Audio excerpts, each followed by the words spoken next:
Hello friends, स्वागत है एक बार फिर से आपके अपने चैनल विचार नगर में।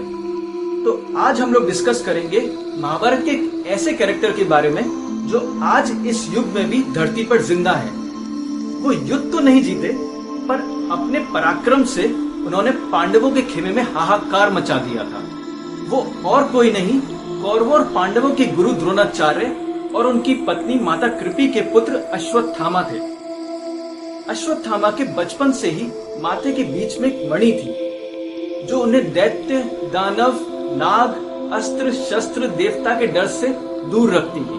तो आज मैं आपको बताऊंगा कुछ ऐसे सबूत और प्रूफ के बारे में जो ये साबित करते हैं कि श्री कृष्ण का वो श्राप जिसकी वजह से अश्वत्थामा आज भी इस युग में धरती पर भ्रमण कर रहे हैं, वो भी अपने घावों के साथ।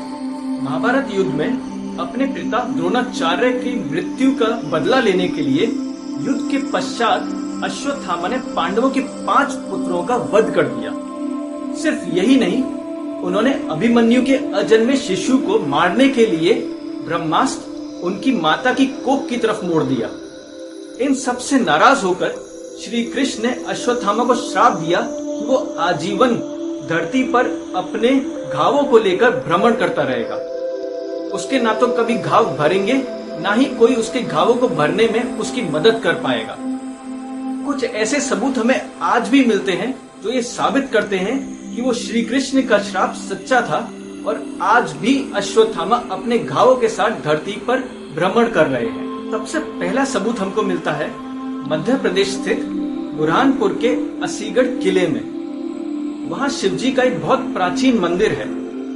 रोज रात में जब पुजारी जी उस मंदिर के पट बंद करके जाते हैं और अगली सुबह जब पट खोले जाते हैं, तब देखा जाता है कि कोई पहले से ही शिव जी की चंदन और फूलों से पूजा करके जा चुका है। कई सारे लोगों और टीवी चैनल्स ने इस बात की जांच करना चाहा कि मंदिर खुलने से पहले ही कौन शिव जी की पूजा करके चला जाता है, पर आज तक किसी ने भी पट खुलने से पहले उस मंदिर में किसी को भी जाते हुए नहीं देखा।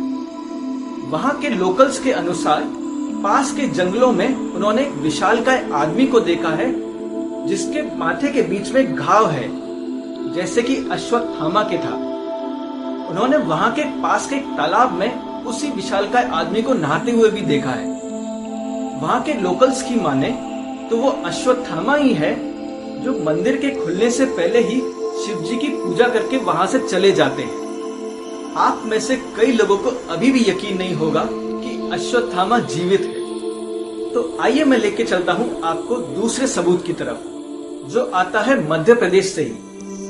मध्य प्रदेश के एक आयुर्वेदिक डॉक्टर ने दावा किया कि वह अश्वत्थामा से मिल चुके हैं। जी हाँ, उनका दावा है कि बहुत पहले उनके पास एक 12-14 फीट का मरीज आया जिसके माथे के बीच में एक घाव था।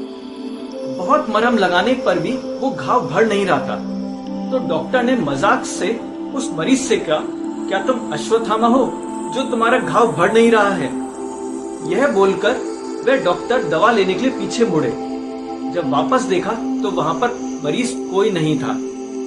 बाहर आके उन्होंने बाकी लोगों से पूछा तो उन्होंने बताया उन्होंने कमरे से निकलते हुए किसी को नहीं देखा। ये दावा है उन डॉक्टर का कि वह अश्वत्थामा ही था जिसका घाव कई मरहम लगाने पर भी भर नहीं रहा था। तो अगर आपको अभी भी डाउट है अश्वत्थामा के जीवित होने पर तो कोई बात नहीं, हम चलते हैं तीसरे सबूत पर। ये तीसरा सबूत आता है एक रेलवे एम्प्लॉय से।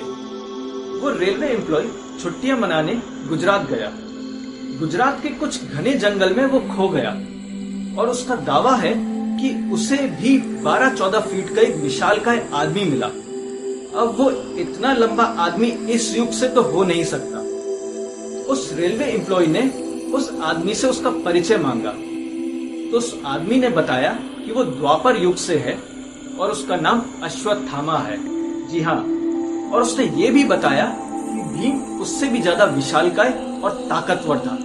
तो अगर आपका मन इतने सबूतों से भी नहीं भरा तो आइए चलते हिमालय की तरफ। मेरा मतलब है हिमालय से आने वाले अपने अगले सबूत की तरफ। वहां के लोकल्स के अनुसार हर साल एक विशालकाय व्यक्ति एक रेस्टोरेंट पर आता है और उस रेस्टोरेंट का सारा खाना और लगभग 100 लीटर पानी पीकर घने जंगलों में कहीं खो जाता है।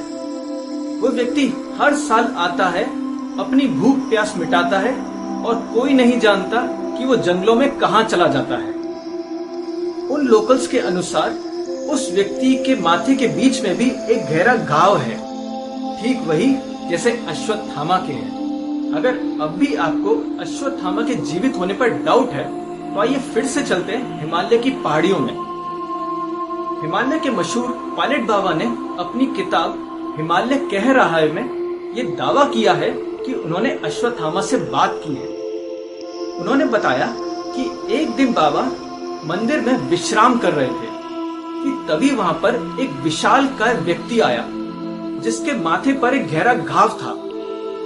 बाबा उसके घाव के बारे में जानने के लिए उसके पीछे पीछे चले गए। उस व्यक्ति ने कहा कि बाबा वापस चले जाएं, पर जब बाबा ने उस व्यक्ति का परिचय जानना चाहा तो उस व्यक्ति ने बताया कि वे द्रोणाचार्य के पुत्र अश्वत्थामा हैं।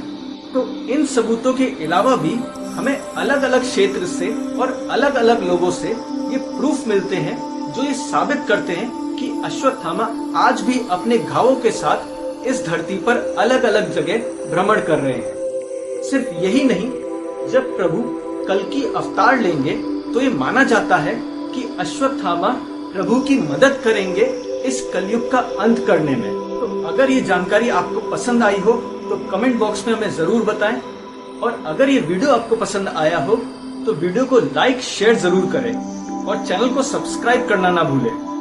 तो इस वीडियो के लिए बस इतना ही। मिलते हैं नई जानकारी और नई वीडियो के साथ। तब तक के लिए नमस्कार।